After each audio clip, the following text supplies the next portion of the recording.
Hello class 3 students.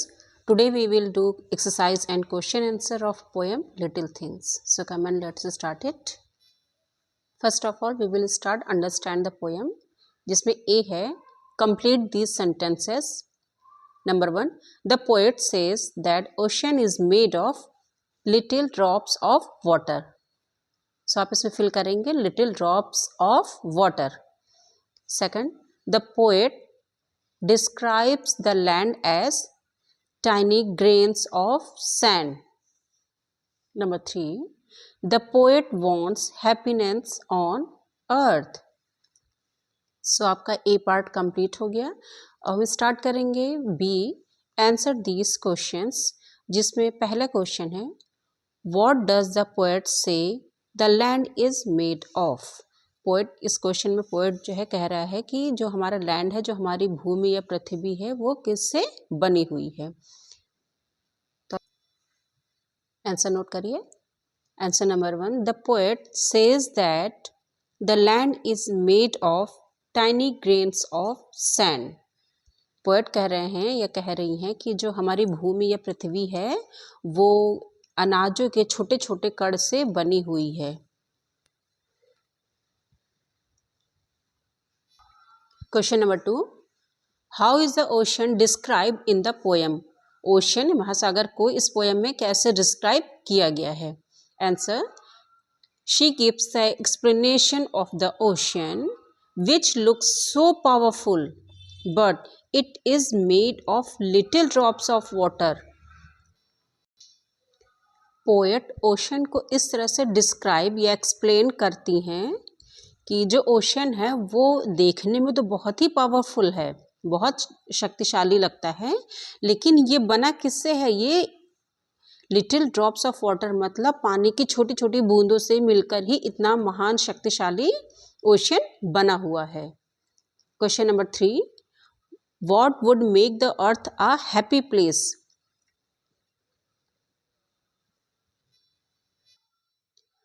वो क्या चीज़ें हैं जो अर्थ को एक हैप्पी प्लेस बनाती हैं?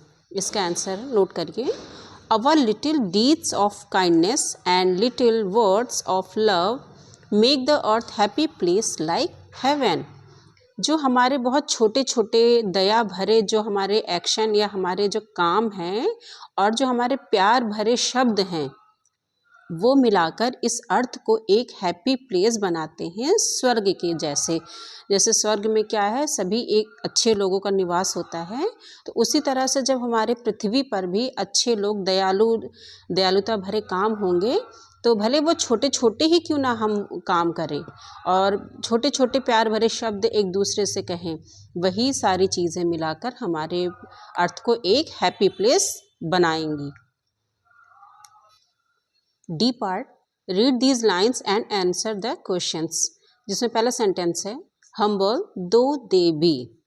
इसमें कि आपका पहला क्वेश्चन बनता है व्हाट आर दे, मतलब इसमें जो वर्ड दे यूज़ किया गया है वो किसके लिए है, जो प्रोनाउन यूज़ किया गया है, तो यहाँ पर दे का मतलब क्या है? आंसर नोट करिए. They are small movements. यहाँ पर हम्बल को स्मॉल मूवमेंट्स कहा गया है. Question 2, why are they described as humble. उनको हम्बल क्यों कहा गया है? They are described as humble because these small movements make a great period of time.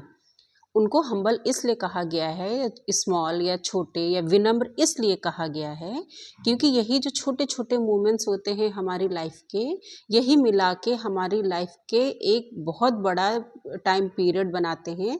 इन्हीं छोटे छोटे लम्हों से मिलके हमारे जो लाइफ का एक बहुत बड़ा पार्ट बनता है.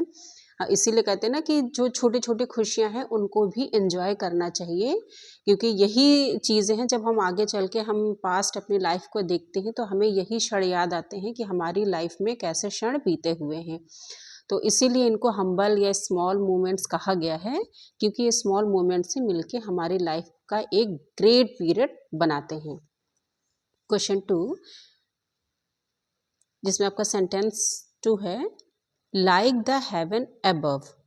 जिसमें आपका पहला क्वेश्चन है what does the poet want to be like heaven. Answer है the poet wants to make the earth a happy place like heaven. Poet question पूछ रहे हैं ना कि वो क्या चीज़ है जिसको वो हेवन की तरह, स्वर्ग की तरह वो बनाना चाहते हैं. तो आंसर है कि पोएट इस अर्थ को, हमारी अर्थ को वो हेवन की तरह एक हैप्पी प्लेस बनाना चाहते हैं. क्वेश्चन बी है, what can make it similar to heaven. वो ऐसी क्या चीज़ है जिससे कि जो है हमारी ये अर्थ हेवन की तरह सिमिलर, मतलब हेवन के जैसे ही बन जाएगी. तो आंसर है the small act of kindness and love that will make the earth a happy place like heaven. जो हमारे छोटे छोटे दयालुतापूर्ण कार्य होते हैं और जो प्यार भरे शब्द होते हैं या जो हमारा प्यार होता है, ये सारी चीज़ें मिलाकर हमारे अर्थ को स्वर्ग के जैसा ही एक हैप्पी प्लेस बना सकते हैं. So students, poem little things के एक्सरसाइज और क्वेश्चन आंसर कंप्लीट हो गए हैं. इस चैप्टर की रीडिंग या इस पोएम की रीडिंग मैंने ऑलरेडी अपने चैनल पर इसको अपलोड कर दिया है. इसके एक्सप्लेनेशन आप मेरे चैनल पर जाकर प्लेलिस्ट में आप इसको सर्च कर सकते हैं.